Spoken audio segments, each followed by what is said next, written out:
Hello and welcome.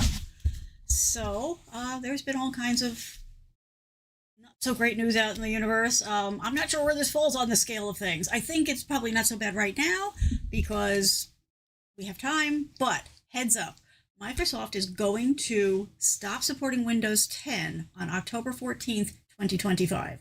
This means no new features, no fixes, but most importantly, no security updates. So let's talk tech about what your options are so that you have time to prepare. Let's go.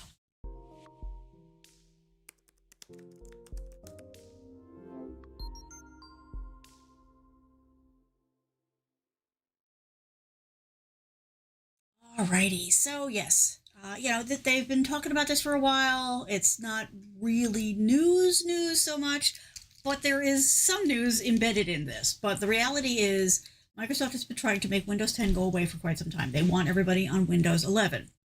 Now, there's stuff around that, which we'll get into in a minute. But the important thing to know right off the top is that there is a date for this, and that is October 14th, 2025. So I'm recording this in, I'm recording this in November of 2024. So we're talking about a year. So you do have time to consider your options, maybe even test drive a couple of them to see which one's going to work better for you. But the reality is this is going to happen. And there's no stopping this particular train. There's not going to be any more extensions or anything like that. This is going to happen. The question for some of you is, what does this mean? Like, what does end of life mean? Actually, I'm using that term because that's what most of the media is using. It's not quite accurate. Okay, so let's talk some details here, right? So people are saying end of life, right? So there's end of life, EOL, and then there's end of service life, EOSL. And these are terms that are used to describe the different stages of a product's life cycle. So from the day that a product is not so much dreamed about, but when it starts actually being built and implemented, they schedule out what they're expecting to do with it. And that timeline will change, over time. But the reality is, there's always an end game involved. Now, end of life is the point at which a product or service is no longer being manufactured, sold, supported, that type of thing. Now, the product may still get some level of support, right? So overall support is usually gone.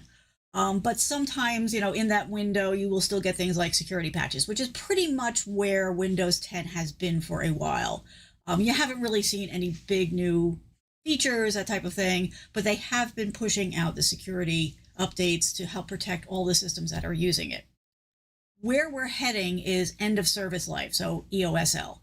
And some people also call it end of support, EOS, which is accurate too. And this is when the manufacturer says, yeah, we're not providing technical support, bug fixes, patches, security updates, nothing. After this date, the product may still function, right? But it will no longer receive any direct support or security updates. And that's where the problem is, right? Because there's roughly 400 million PCs that are at risk when this happens. And that's not the number of people using Windows 10. That's just the number of people who are using Windows 10 on systems that they can't update into Windows 11. So there's a bigger number of overall people who are still on Windows 10, but have not made the move to Windows 11, even though that might be an option for them as far as their hardware goes. So they've made the decision to stay put. So we're talking not insignificant numbers here. This means a huge uptick, in junked computers, right? There's also, so that's like, people who just have to ditch a machine because it can't be updated. So that generally means that it's going to get, thrown out, or at least hopefully recycled. But when you get an event like this that is going to have such large numbers around it, all of the normal downstream things for depreciating a computer are going to be swamped, which means that more things may end up in the trash than getting recycled. But either way, it's a lot. There's also costs involved in this, right? So there's costs in getting a new computer. Maybe you're going to have to get new peripherals. You're going to have to get new software. Like, there's a lot of costs wrapped up in this, and not everybody's going to be in a position to do that, even though they've had, notice of this, but things are expensive. Um, so some people are going to keep using it, right? Which we'll talk about a little bit more. But the danger there is that those computers are going to be left wide open as targets for hacking and malware and all of the other bad things. Which you may say, oh, well, it doesn't impact me because my machine is up to date, which is great. I'm glad if your machine is up to date. But that doesn't mean that we won't be impacted by the people whose machines are not, because while they're not doing anything nefarious, people will be using their machines to do nefarious things to everybody. So please don't get on your high horse. Please don't feel, smug, because this is going to affect everybody, not just the people who have machines that they can't or won't update. For those of you who are new here, let me just introduce myself really quickly. Hi, my name is Kathleen. I'm here as your tech coach. Short version of the story is technology is my day gig. It's also my hobby. So friends, family, neighbors, and coworkers tend to come to me when they have questions, when they want help, when they're trying to understand what's going to be the best options for them. I know not everybody has that option, so hello. That's why we're here every week, Friday, 8 p.m. Eastern Time. Plus, there's other old videos, so you can go ahead and check those out as well. All right, so let's keep rolling on this, because this is a big topic, and there is a lot to go over. So let's start by talking about what your options are. So the first one is ignore it, right? Ignore the end of support deadline completely. It won't go away, but you can choose to ignore it. I understand why people will do this, right? But I just want to make it very clear. I want you to make an educated decision here, right? I want you to be as well informed as you can be before you decide which way to go. And I have several options for you, so hang in there. So yes, your Windows machine will continue to function for quite a while if you want it to, right? Windows 10, it'll just keep rolling. That's why people love it. Like, it's been a well-loved system because it's stable, it does what you need it to do, it works with what you need it to work with, all that kind of stuff. But the problem is you are leaving yourself open to attacks, or you're leaving yourself open to having somebody use your machine for attacks. And you won't know that necessarily. Like, you won't necessarily see that because they're very good at doing that under the cover. So while you're going about your day doing your thing, they're also using your machine to do whatever the hell they want. Now, I am seeing some people out there on the web, well-meaning, no shade here, but I do see people who are saying, oh, well, just throw a third-party antivirus on it and you'll be fine, or throw, malware on it and you'll be malware protection and you'll be fine. I wish that was the case, but that's not completely true, because a lot of the vulnerabilities are deeper under the covers than those types of tools go. So I just don't want you to get a false sense of security, no pun intended, if you go that route, because there's no third-party tool that's out there right now, at least, that would protect you on that level. And if there's something does become available, it's going to require you to be pretty techie and hands-on, which is not necessarily something that people are going to want to do. The other option, which Microsoft has been pushing hard for quite some time, is buy a new computer. Which, yes, that's absolutely a viable solution, right? You can buy a new computer. It will be, ready to go if you're buying something with, current specs, all that kind of stuff. I'm not talking like, secondhand or stuff that's been sitting on the shelf for a while, because that's going to leave you in the same hole that you're in right now. We're talking about buying a new up-to-date computer. Absolutely, but then do think about what you're going to do with your existing machine.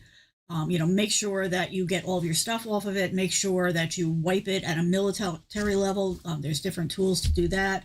And then please, please, please try to recycle as much of it as you can. But that is definitely a way to go, but it's not cheap, right? And it may not be an option for you. There is also an option of going to a virtual PC. And I can do a whole nother show on this if you'd like, but the general idea of a virtual PC is that you log in from a lower powered machine.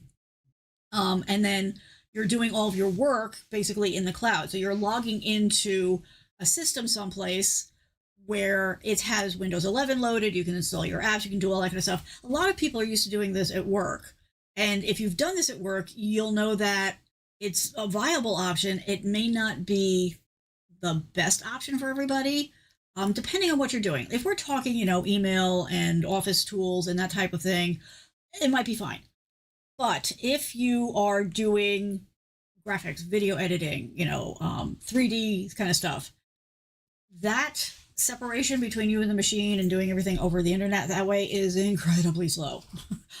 And yes, I'm bringing a little of my own trauma to this because I've been doing this for the past week on a project, and everything takes so much longer, and then it keeps dropping, and then you don't know whether or not your last thing that you did was saved. So yes, it is an option. Yes, go and check it out if it feels like, oh, that might be something that works for you.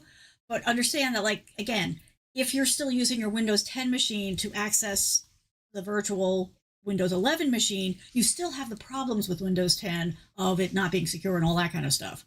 So some people will, instead of doing that, they'll load another operating system, which we'll get into in a minute. But just keep in mind that that is another option. It's a little cheaper, but it is a subscription, so you do have to keep paying. So over the long term, it may or may not work for you. So along that line, kind of coupled onto that, is that you could ditch Windows completely.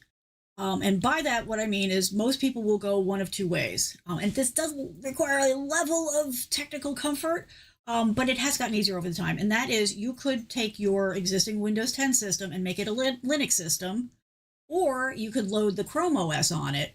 Now, just understand that your Windows software, I'm going to say, probably won't work on Linux. More likely, definitely won't work on Chrome OS.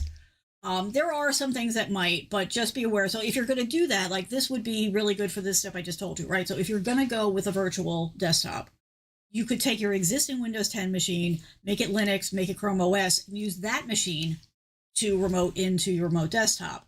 That way, you've got a more secure operating system locally, and you're still using the tools that you're used to remotely. But like I said, there is a certain level of comfort that's, involved there. Just, again, like I said, I'm happy to do a whole show on this. If you want, let me know in the comments. I'm happy to do that. But if you're going to go that route, again, make sure you back up anything that you want to keep from your machine. I also recommend actually, like, deactivating any software you've got and uninstalling it from the machine, and then doing the military level wipe a couple of times on the hard drive to try to remove as much as you can. Can somebody take that old hard drive if they really want to and dig in and get stuff? Yes, but the idea here, like any security, is don't be the low-hanging fruit. Put as many barriers between you and their goals, because they're going to get bored and they're going to go look for somebody who's easier to hack. So you can go ahead and take care of that. Air Force. It was your comment was automodded. I don't know why. Ace can take a look at that for us if Ace has got time. I'm not sure why that happened, but it was an automod. It was not a manual process. But welcome. Happy to have you here. Okay, so yeah, that's definitely something to work into. The differences between the Linux OS and Chrome OS are varied. Like I said, this would require a whole other show to talk about. If you want something simple, I would suggest Chrome OS. If you're a little more comfortable geeking out a little bit, then Linux might be fun to go play with. Alrighty, let's keep going here. So, there's another option which has been more successful than most of us expected, and that is, even though your system may not pass the Windows 11 compatibility check, you can still go ahead and try installing it, because a lot of people are having success loading Windows 11 on systems that Microsoft says it won't run on. So it's something to consider. It's something to look at. But, again, be safe before you do it. Do your backup. Save anything that is important to you, all that kind of good stuff. But then give it a try. Yeah, basically have nothing to lose. If it won't run, it won't run. But it would be a little bit easier, because then you're not having to look at all these other options. So go ahead and take a look at that. All right, so now we're going to get into the really, really, the really big one. Okay, there are options that, frankly, we're a little surprised Microsoft came through with, but they have been getting a lot of pushback. So there has been for a while this Extended Security Updates Program, so ESU. Sounds like a college to me, but anyway. And that is a way that Microsoft has in the past let, like, corporations, sometimes like nonprofit companies too, but generally it was targeted more for enterprise, right? And the idea was that you could pay to continue to get just security updates in these kinds of situations. What they have done is they've actually opened that up now. So there's a personal level, there's a school and education level, and then of course the enterprise. So as an individual, you can pay $30 to get a 1-year extension. So for 1 year, you will continue to get the updates past October 2025. Now, there is no word out there at the moment about whether or not that will have any kind of extendable situation, right? Right now, they're saying it's 1 year you can do that for. You can't even sign up for that right now when I'm recording this. It's going to be made available closer to October 2025. But it is an option that has typically not been made available to us. So there you go. Oh, okay. Thanks, Ace. Thank you for looking into that. So that is something to consider. I mean, $30 is a heck of a lot cheaper than buying a whole new computer, but that's still money out of your pocket, and you may not be able to do that, but at least it's an option. Okay, so let's talk about schools in case you work at a school, whatever. Excuse you, Murphy. Dog. So in the school situation, there's estimates that around 40 to 50% of the PCs that schools are using are on the can't upgrade to Windows list, Windows 11. So when they stop getting updates, they're going to be left with insecure machines, right? Or they're going to push more waste computers into the stream of that. And that either one of those are not good options, right, for them or for us in general. So the option that they now have is that they can go ahead and they can tap into this program. So this is for education customers. So that's K through 12, higher education. The extended support is going to cost $1 per computer for the first year, $2 per computer for the following year, and $4 for the third year. Now, again, that's not an insignificant number, especially depending on, how big the school is, how many computers they've got. But it is certainly a lot cheaper than risking being a target, because they're already a target, for the hackers and other evil people out there.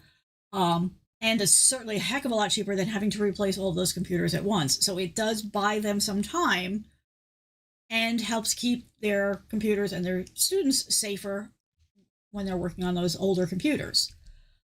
Businesses, of course, as I mentioned, they've had this option for previous updates.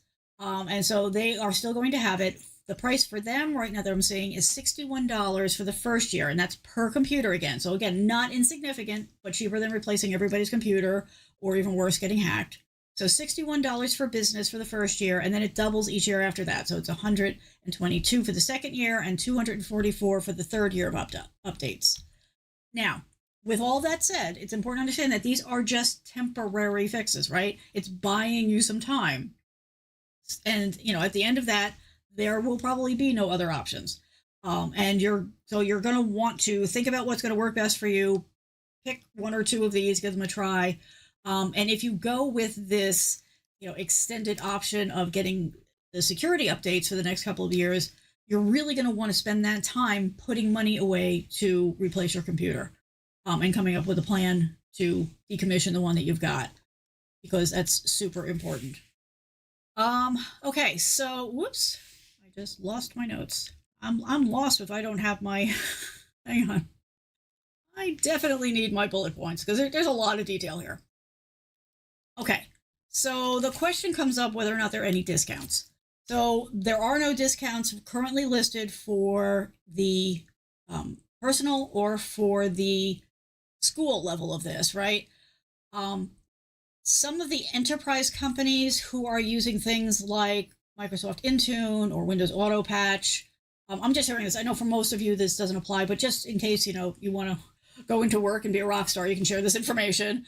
So if your company is using Microsoft Intune, Windows Auto Patch, there's a couple of other things, there is a discount available for those companies that takes that $61 down to $45. Now, they have not said what will happen in the second and third years in those scenarios, but it is something that your company can look at if they choose to go that route.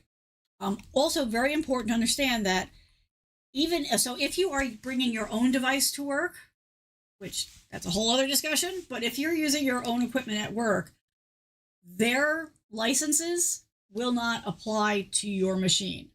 So if you're bringing your own device to work, you're going to want to make sure that you're doing the right thing to update your machine, or having your work replace it and give you a work machine, whatever.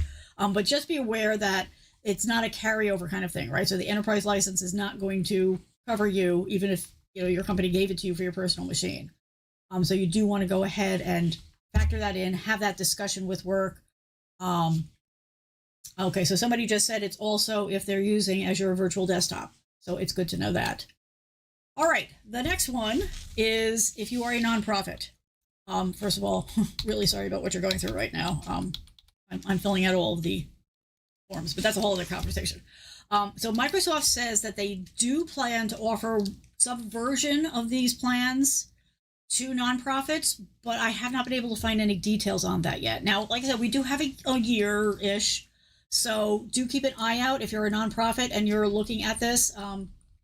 Just keep in mind that this is coming. You're going to want to put some sort of game plan in place, and make sure that you're keeping on top of what they may or may not make available to you. You can also keep reaching out to them to kind of push for the information, because sometimes that's the best way to find out what's going on. Also, the other benefit for that is, do it nicely. Don't be nasty about it. But at least not now. But it might also help signal to Microsoft how important it is for nonprofits, and help get them to do the things that they should be doing for you folks anyway. I don't really have a bonus for you. Like, I do appreciate everybody who powers through to the ends of these sessions. It really does make a difference here. I don't really have anything, because this is what it is, right? So think about these different options, go check them out, see which one's going to work better for you. I can say, so I have done the Linux updates, and I've done the Chrome installs on previously Windows machines. Both of those are viable options, and Linux can be a little bit more complicated, like to get peripherals to work and all that. But it is totally doable. There's a lot of information out there, and like I said, if you want me to do content about that, please reach out, and I'm happy to do so. If you have any questions, comments, if you have an idea for a show, please feel free to reach out here. There's a form that you can fill out. If it's something I can answer quick in an email, please make sure that you give me your email address. I'm happy to do that. Otherwise, I will save it for a future show, because best content comes from you folks. Alrighty, so not great news, but we do have some time. There are some options that we didn't know were coming when this was being talked about. So hopefully that softens the blow a little bit. But you do want to go out there. You do want to go ahead and get yourself prepared, make the decisions that are going to be best for you, and hopefully this will all be worth it. We'll call this half a bonus. I have been running Windows 10 and Windows 11 on different machines. I still do prefer Windows 10. I'll be completely upfront about that. But I will say Windows 11, there's a bit of a learning curve. They changed the UI, which they always do. But there are things that you can do to make it feel more Windows 10-like. And it is more stable than when I first... I early opted in because I wanted to see the progression of it. And it works. It'll be fine. And it's getting updates. It's getting new features. It's getting security updates. So if you've been hesitant to move into it, I understand. I can tell you that it's been working. I've not been having any problem. Now, I use some software that is old. Like, I have not updated it in years because I just need to do a certain thing, and I don't need anything new. And of course, newer stuff works totally fine. So if you're concerned about it from that standpoint, for what it's worth, I've been doing okay with it. My clients have been doing okay with it, and the company I work for has been doing okay as they've been transitioning, although they still have most of us on Windows 10. So I'm curious to see where that's going to go. All right, everybody. I hope you're having a good one. Take care. Feel free to reach out. Or if you'd like to know what's coming down the pike, you can go ahead and join the mailing list because I always let those folks know what's going on first. All right? All right. It'll be okay. At least this will be okay. These are solvable problems. I like the solvable problems. Have a good one, everybody. We will talk again soon.